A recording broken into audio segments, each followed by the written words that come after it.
The Oxley Diner glows under the Arkansas sun, its red roof vivid against gold and crimson trees. 4 bikes wait. A white XR150L, a red XR150L, a maroon CL175, and a classic SL350. Jeff, Tina, Wanda, and Amy prepare for the journey ahead. "Let's hit the road," Jeff calls. Engines roar, and the SL350 kicks to life. But as the pavement vanishes, deep gravel takes hold.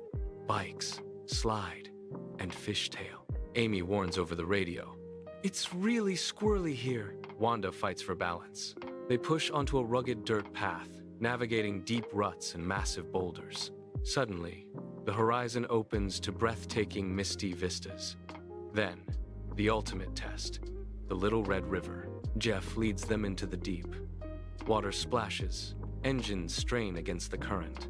They emerge soaked, but absolutely exhilarated. Back at the diner, helmets come off as the sun dips behind the peaks.